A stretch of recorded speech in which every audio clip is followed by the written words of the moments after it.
Well, I'm just now finishing up my master's at Texas A&M. I decided that I'd like to go for a PhD just because I enjoyed grad school, my time at A&M, just the more focused studies and smaller classes and get to know the professors better. So I figured I'd like to go for a PhD, and so I applied to 5 different schools and ended up getting into Duke University. My interest was water treatment in developing countries, and so the programs I applied to all had research in those areas. So I got accepted at Duke, and I got accepted to work on a specific project. The project is on latrines for developing countries, and it's a project that my professor had just gotten funded by the Bill and Melinda Gates Foundation. The Bill and Melinda Gates Foundation funds projects for the developing world, and so he got this project funded for that, and so he needed a grad student, and so I got accepted to work with him on this specific project. And so the Gates Foundation will be funding me as a PhD student, so I'll get to go to school for free and actually get paid to do it. And so it'll be a good situation, kind of be a career student for a while. When you say you get paid, you mean you'll get the tuition and all that kind of stuff funded? Yeah, so all my tuition and student fees gets paid for. They also cover health insurance, yeah. And then I get paid monthly on top of that. So to kind of carry for all of my, I guess, student expenses. Yeah. You get to meet Bono? I don't know if I'll ever get to meet Bono, all right. But there's a possibility I'll get to meet Bill Gates later this summer. There's going to be a convention, I think, in D.C. for all the professors and students who won his grants, and so I might be able to go. It kind of depends on timing and. Will the others at Duke in the same subject matter or different? Well, the project I'm on, my professor has a postdoctoral student working on it also. I may be the only PhD or master's student on that specific project, yeah. But Duke has recently started something called the Global Health Initiative, and so they have several, I guess, more public health professors and students working in that, and they're getting to go abroad and do health projects, and my environmental engineering department's starting to work with them also. So there's a few professors there. Is it related to your trip to India? No, nothing really relates to my trip to India. My trips to Honduras and Guatemala and Nicaragua, yeah. All they kind of helped me in getting selected for this project. I guess the initial idea location for the project was Honduras. Okay. And so since I was familiar with the area and I had some experience in Central America, I think that kind of gave me a little bit of an edge. Good. Go ahead. But yeah, so the project's on latrines for developing countries. It's a new design. Normally what people do is they just dig a hole in the ground, and all the waste just goes into that hole, and there's not any treatment beforehand, and it's just a large concentration of waste in one spot, and they'll use that one spot until it's full, cover it up, dig another hole in the ground. And so the problems are just very high concentration of waste in one spot. So this new design will have more of like a storage tank for the waste, and then it'll use the methane gas as all the waste decomposes. That methane is hot gas, and use that hot gas to treat water as it leaves the tank, so that what's leaving the tank will have some treatment before it reaches the environment. So we have a municipal water treatment system built for individuals, right? Sort of like that. Yeah, so it'll be a much cleaner quality of waste leaving the system, so there won't be as many problems in the environment. And so that's kind of the idea for now. And I don't know much more than that, but I'll start working there beginning of August, and we'll be working on a prototype for the design, and I'll be doing a lot more research for how it works. And this be more like for country types or barrios or what? It's more for rural areas, because that's where, I mean, in most developing countries, a lot of them will have municipal wastewater, but more of the problems are in the countryside. Even the municipal designs aren't great, but the focus is more for any rural area, and so it could even be used some places in Texas, the colonias along the Texas-Mexico border. Yeah, that's what I This thought. could even be used there. Be neat. Major problem for disease, control. Right. So the big problems are, I mean, it's this. What you need is the soil does all the treatment. So the soil it'll filter out the waste, and also has microbes that live in the soils that will decompose all the waste. But just with an overloading of waste, they can't handle it all. So what you need to happen there is contamination can go down to the groundwater, where most of the people in the rural areas are they'll either be using groundwater in wells to get their drinking water, and that can be contaminated by these latrines, or they'll be using stream water, something close by, and again, these latrines can contaminate those by the waste spreading too far or close to the stream. Or We had a septic system in the country, Mhm. and it was, I can't remember, it was just the drain field was down the hill from us, Uh-huh. and it spread out, Mhm. fertilized our coastal road. Right, right. The master's I just finished was on septic systems. So that project was on septic systems and other on-site wastewater treatment systems, and is mainly focused on the Dickinson Bayou in between Houston and Galveston, and looking at the problems there and how certain systems are more of an advantage. So that was also probably another advantage for me getting this project, was I had studied on-site wastewater treatment. So the work you did as master's degree is now applicable, help you get your PhD. Right, right. So it'll help out hopefully quite a bit. And I used a computer program to kind of simulate the wastewater flow in the soil. So I might be able to use that for this project Or also. the speed of decomposition, does it matter? The speed of decomposition? It does a little bit. Didn't look into that as much as the soil types and precipitation, and to see whether or not wastewater is coming to the surface, and if it's creating runoff, or if contamination was reaching the water table. But there's I guess it's not necessarily known what the exact speed of decomposition is, because it would take a lot of sampling to figure that out. Yeah, So there's kind of just different assumptions for, it'll die off at this sort of rate, you'll have some growth at this rate, and then you'll have all the other assumptions for the attachment on the soils. Well, the septic drain field, you're dependent upon having enough space, somebody to purify itself, is that right? Right.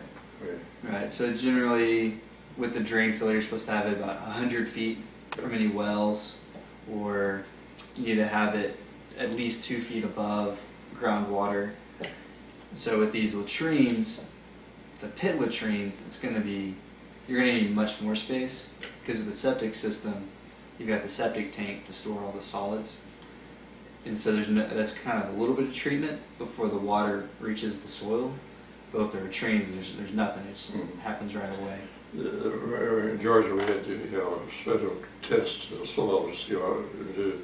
We have a 2 or 3 acre lot there, and you allowed someone to have a soil test to see if it helped absorb. You still do that? We didn't do any of those tests.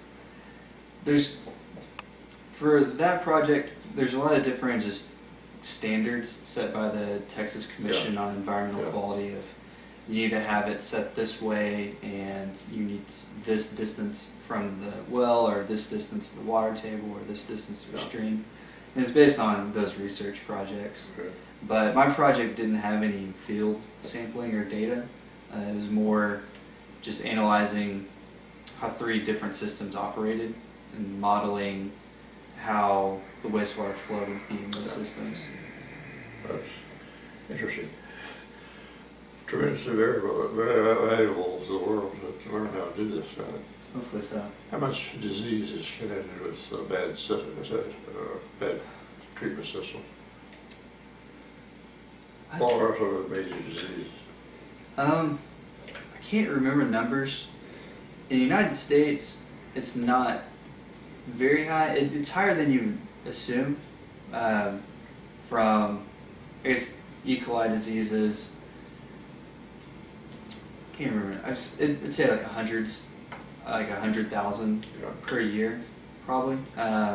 E. coli leading to diarrheal disease, and most of that is probably connected back to the wastewater. Is that what the major problem?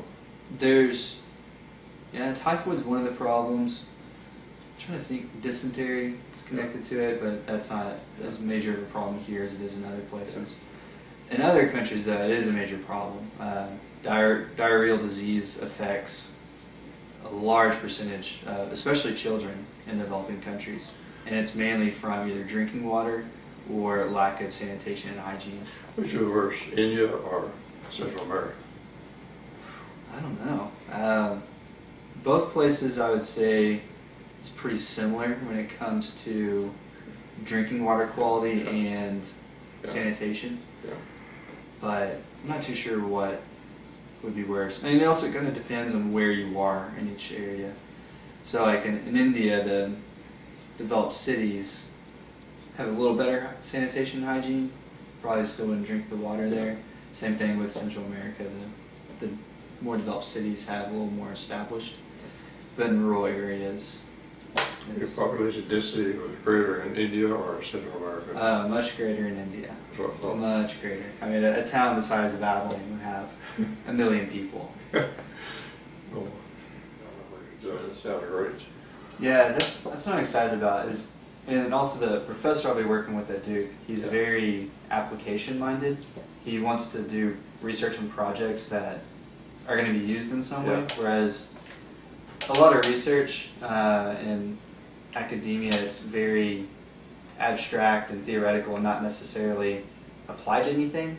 Somewhere down the line, I'm sure it will be, and people will use their research to do more application-minded research, but that's what I like about this, is I'm doing something that will actually be used. We're going to build a system and see how the system works, and I'll most likely be traveling with the project and looking into systems in other countries and looking into maybe how our system works in different places. Your dad said about possibly going to go to South America. Yeah, there's a good chance I'll probably go back to Central America or somewhere else for this project. You learned Spanish? You went another. Yeah, when I was there last summer, I spent 7 weeks taking Spanish classes, and so towards the end, I had a decent handle of it. It was still hard. I could have a conversation. Understanding what other people were saying was a lot more difficult, just because they speak faster than I can really translate in my mind. But I could find ways to kind of say what I wanted to say. I never learned German. Oh yeah. So Berlitz and everything else, never had the conversational part. Yeah, I guess the more conversation you can do, the better it sticks. I mean, right now I don't. When I went to Nicaragua, beginning of the week is kind of hard to pick back up, but towards the end of the week I was You live getting with a better. family that spoke. Somebody went to live with a family for a while. Yeah, when I was in Guatemala, I stayed with a family there. That the school I was going to set me up with them. Yeah. I wondered, so your dad said he has a master's degree without much money out of pocket, right? Yeah, I was able to get my master's degree paid for by assistantships at A&M. So, because I was a teaching assistant for an engineering ethics class, and so that paid for my tuition and student fees. Yeah. And also got a monthly payment for that. And many grad students do have that kind of love. You know, you feel it is. In the sciences, pretty much all PhD students are covered.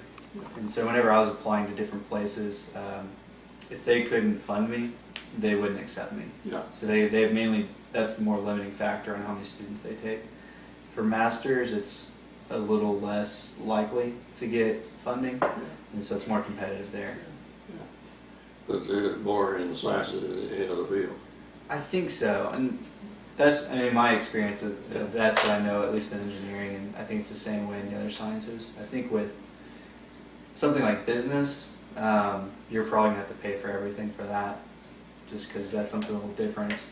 But with the humanities, I think it is similar. If you're a PhD, most likely you can get it covered. I think that medical would be, but Minnesota went through med school, $60,000 in debt. Yeah, that one, med school is totally different. All those, I guess, professional degrees, like med school or vet school or something like that, you have to pay out of pocket for everything. What are your plans for the rest of the summer? Who did you go to North Carolina? So I guess the rest of the summer, I just finished everything for my master's. I'll try to get that published, and so I need to do some work in taking my thesis down to about 15 pages, so I have to make everything much more brief, and then try to get that turned in. Got a conference in a couple weeks. It's kind of the only plans, and then I'll move out to North Carolina the last weekend of July, and so I'll have about a month to do research before school starts. A 2-year program? No, it'll be more like 3 to 4 years. Yeah. So generally a master or a PhD, if you start a PhD program right after undergrad, it's generally about 5 years. And so about 2 years of that 5 would be your master's. Yeah. And so I'm hoping that 2 years will take off from my master's will take about 2 years off of the PhD. Yeah, still a lot of time. It is. It's nice to have paid for it. Yes, it's definitely nice to have paid for it. So end up not in debt and hopefully with a little money on the side, but we'll see. Yeah. I had agreement with boys room board tuition at the state supported school. That helped a lot. All of it went to A&M, but it still ended up maintaining a residence here in Texas the whole time. How much influence did your dad have when you were going in engineering? I guess it was a little bit. I really didn't know what I really wanted to do. My deciding on civil engineering was civil engineers made a little more money than surveyors did, and so I figured I'd go into that. And then once I got to A&M, I changed to general studies for my freshman year because I wasn't sure about engineering. And found out I took the engineering courses anyways and found out I liked them. So I stuck with that, and then I didn't figure out until probably my sophomore or junior year, probably my junior year, that I wanted to do water. How much did your work at Todd help on your learning area? You worked summers too? Yeah, I worked, I guess, 3 or 4 summers there. That helped because I had a better idea of what would actually happen to designs whenever it went to the field, and I could see things in the future a little better. But I mean, a lot of engineering school studies is just equations and understanding, I guess, the principles behind everything. So it's a co-op program at A&M? You can do a co-op. There's not a specific program, or they don't really push it or anything. They kind of would prefer you to do, I think they prefer you to do your fall and spring semesters there and get an internship over the summer. Hair? What's that? Do you miss your hair? Not yet. So it's been nice to. How many years did you have it? I had dreadlocks for 5 years. 5 years. I don't know, down to your waist. Yep. Coming down to the butt. Who gave you the most tag about it? I never really got much grief about having them. I know Gigi did not like them. She never said anything to me, but she was by far the happiest person to see them gone. Yeah. Oh, man.